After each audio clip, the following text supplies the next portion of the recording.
Welcome everyone to another real-time edit video. Today, keeping in with the spring theme that I've been doing lately, I'm going to do this Eastern Towhee, not a warbler, but a really beautiful sparrow with a fun song and yeah, just cool birds.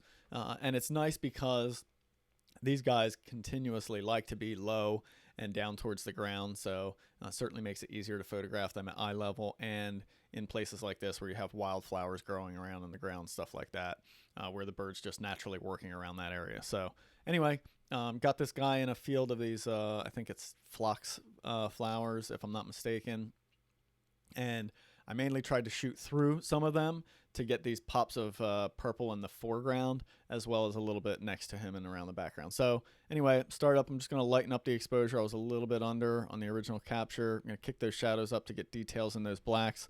I am just going to throw a big soft radial on here, just feather it up a little bit and then drop the exposure overall just to kind of get some natural burning. And then I'll do another graduated filter along the bottom there. And then compositionally, I'm really happy with where this is at, so I think that's going to be about it. I'm going to go ahead and hop into Photoshop at this point. And then we'll kind of tweak it up from there. Not a ton to do here, but just going to try and maybe tone down the brightness of these purple flowers in some spots. And then there's this one little leaf that's just bright and eye-catching over here that I just want to clone that out. So that's the first thing I'm going to do, is just try and get rid of that while leaving everything else around it intact. So just a real quick, easy clone there. And yeah, it just takes that one bright spot that was just really screaming out for attention to me. All right, next, I'm going to do a little burning here along the bottom. And then, like I said, just some of these brighter flower spots, I'm just going to try and take them down just a little bit. I mean, they need to be brighter because they're bright, vivid flowers, but I just didn't want them quite as bright. And then some of these bright green areas over here as well. We'll just tone those down. Do a little bit of dodging on the bird itself. I'm going to really hit these rusty flanks, make them pop, let the rest of the bird kind of stand out.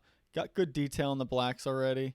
Kind of funny that you can see the inside of the mouth there, the beak, which is fun. And then I'll hit the catch light and the eye separately. These guys do have a nice brown reddish eye. But again, I don't want to go too absurd with that catch light. Yeah, that's subtle. Seems nice. Boy, I think the last thing is just a little bit more magenta in some of these flowers to really make them kind of show their color. And that's a little bit too pink, so I'll add some blue to that. And then we'll just hit the color on these guys, make them show a little bit more. This one's already kind of rich, so I don't need to hit that one quite as much. And then, boy, you know what I'm going to do? I'm actually going to do a little bit of green desaturation just around the bird here to kind of make those greens just a little bit less intense. And there we go. I'm going to do one more burn just on the top. Whoops, didn't mean to do that, meant to zoom in.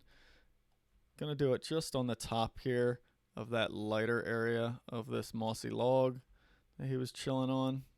It was funny. He came in and just sat there and sang too, which was great for me and the client that I was with, because we were both able to just kind of bounce around and find the compositions that we wanted. So this was one of probably like 5 spots I shot this bird.